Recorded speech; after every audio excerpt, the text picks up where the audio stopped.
Hello everyone, welcome to my YouTube channel.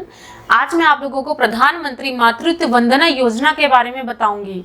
ये क्या होता है और ये स्कीम किन लोगों के लिए, कौन कौन इसके बेनिफिट्स हैं, कौन कौन इसके टारगेट ग्रुप है और इसमें कितना कैश इंसेंटिव मिलता है, इसके बारे में देखेंगे हम लोग डिटेल में। सो इंट्रोडक्शन से स्टार्ट करते हैं। From 1 January 2017 maternal benefit program would be introduced in all district of country by our honourable prime minister in the year of 2017।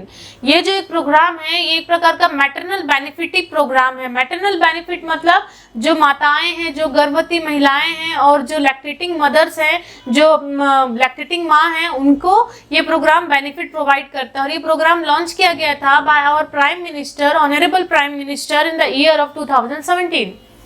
Objective, इसके ऑब्जेक्टिव क्या है? तो ऑब्जेक्टिव में है उद्देश्य। ऑब्जेक्टिव में पहला है cash incentive given to pregnant women so the women can take adequate rest before and after delivery of the first living children. जो ऐसी माताएं जो दूसरी बार गर्भवती होने जा रही है, जिसको ऑलरेडी पहला बच्चा है, तो वो पहले बच्चे के देख रेख के चक्कर में अपने दूसरे बच्चे का जब गर्भवती होती तो अच्छे से ख्याल नहीं रख पाती। तो ये एक प्रकार का कैश इंसेंटिव प्रोग्राम है जिसमें उन माताओं को कैश दिया जाता है, कुछ अमाउंट दिया जाता है जिससे वो अपने ख्याल रख सके और अपने बॉडी को रेस्ट प्रोवाइड कर सके और दूसरे बच्चे के साथ भी अच्छे से वो रह सके। नेक्स्ट है improve health seeking behaviour among pregnant and lactating women. जो प्रेग्नेंट एंड लैक्टेटिंग वुमेन है, जिनको ऑलरेडी फर्स्ट चाइल्ड है, जो पहली बार माँ बनने जा रही हैं, तो दोनों कंडीशन में भी वो अपना हेल्थ और अपना बिहेवियर को अच्छे तरीके से रख पाए, अपना हेल्थ को अच्छे तरीके से इम्प्रूव कर सके, इसलिए कैश इंसेंटिव प्रोग्राम्स इनके लिए है। Next target beneficiaries group. Target beneficiaries मतलब ये किन लोगों पे टारगेट करता है ये प्रोग्राम और किन लोगों को बेनिफिट प्रोवाइड करता है। तो जिसमें सबसे पहला है ऑल प्रेग्नेंट वुमेन, किसी भी एज की प्रेग्नेंट वुमेन को टारगेट करता है। ऑल लैक्टेटिंग वुमेन, जितनी भी लैक्टेटिंग मदर्स है उन सबको ये टारगेट करता है। लैक्टेटिंग मदर मतलब आफ्टर डिलीवरी। नेक्स्ट है रेगुलर गवर्नमेंट एम्प्लॉय सेंट्रल और स्टेट। फॉर द एग्जाम्पल जो मदर्स हैं वो सेंट्रल गवर्नमेंट की एम्प्लॉय हो या फिर रेगुलर स्टेट गवर्नमेंट की एम्प्लॉय हो, उस कंडीशन में भी ये बेनिफिट्स उनको भी दिया जाता है। प्रेगनेंसी आफ्टर 1 जनवरी 2017, 1 जनवरी 2017 के बाद अगर कोई प्रेग्नेंट हुई है तो ये बेनिफिट्स उनके लिए दिया जाता है। In case of miscarriage, in case of miscarriage मतलब अगर मान लो उस गर्भवती महिला का मिसकैरेज हो जाता है प्रेग्नेंट होने के बाद में, तो वो बस एक टाइम बेनिफिट को रिसीव कर सकती है। जो कैश इंसेंटिव है वो एक टाइम बस रिसीव कर सकती है। और भी कुछ इसमें नियम है, जैसे कि मिसकैरेज, ये स्टिल बर्थ हो रहा है। स्टिल बर्थ मतलब 20 हफ्ते के अंदर में बेबी का मदर के वूम में ही डेथ हो जाना। तो स्टिल बर्थ हो रहा है तो रिमेनिंग इंस्टॉलमेंट को वो नेक्स्ट प्रेगनेंसी में क्लेम कर सकती है। जैसे कि अभी उसने फर्स्ट इंस्टॉलमेंट मिल गया उसको, फर्स्ट इंस्टॉलमेंट मिलने के बाद में अगर उसका स्टिल बर्थ हो जा रहा है या फिर मिसकैरेज हो रहा है तो ये नेक्स्ट अगर वो प्रेगनेंसी होती है तो वो सेकंड और थर्ड इंस्टॉलमेंट ही रिसीव करेगी, फर्स्ट इंस्टॉलमेंट रिसीव नहीं करेगी।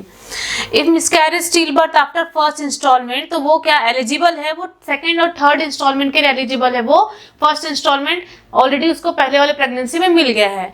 And if she is getting first and second installment, मान लीजिए कि वो गर्भवती और गर्भवती के दौरान वो फर्स्ट और सेकंड इंस्टॉलमेंट मिल गया है उसको, और उसके बाद उसको मिसकैरेज हो जाता है या बच्चे का डेथ हो जाता है अचानक मदर के वूम में, तो वो नेक्स्ट इंसेंटिव है, नेक्स्ट वो जो पैसा है, नेक्स्ट कैश का इंस्टॉलमेंट है, उसको वो थर्ड इंस्टॉलमेंट को वो नेक्स्ट टाइम अगर प्रेग्नेंट होती है सेकंड बेबी या थर्ड बेबी का, तब वो क्लेम करेगी, जिसमें उसको फर्स्ट और सेकंड इंस्टॉलमेंट नहीं मिलेगा।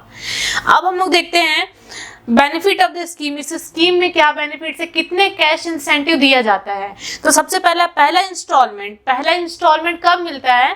पहला इंस्टॉलमेंट जो मिलता है वो 1000 रुपीज मिलता है। और जो आंगनवाड़ी में या फिर हेल्थ सेंटर में, जैसे कि पीएचसी, सीएचसी या फिर सब सेंटर या फिर डिस्ट्रिक्ट हॉस्पिटल हो गया, पहली बार एनसी चेकअप के लिए आती है मदर या फिर अर्ली रजिस्ट्रेशन करवाती है अपना प्रेगनेंसी का, तब उसको 1000 रुपीज कैश इंसेंटिव दिया जाता है। या तो वो आंगनवाड़ी में भी अपना रजिस्ट्रेशन करवा सकती है या तो हेल्थ सेंटर्स में, जैसे कि हेल्थ फैसिलिटीज जहाँ पीएचसी, सीएचसी और सब सेंटर्स होते हैं। नेक्स्ट देखेंगे सेकंड इंस्टॉलमेंट। सेकंड इंस्टॉलमेंट जो रहता है मदर को वो 2000 रुपीज मिलता है और वो भी आफ्टर 6 मंथ के बाद मिलता है। और एटलीस्ट वो जो मदर है वो 1 एनसी चेकअप करवा चुकी होती है, मतलब फर्स्ट टाइम विजिट करके हॉस्पिटल्स में, जो डिस्ट्रिक्ट हॉस्पिटल, पीएचसी, सीएचसी, जो भी गवर्नमेंट हेल्थ सेक्टर है वहां वो विजिट करा चुकी रहती है।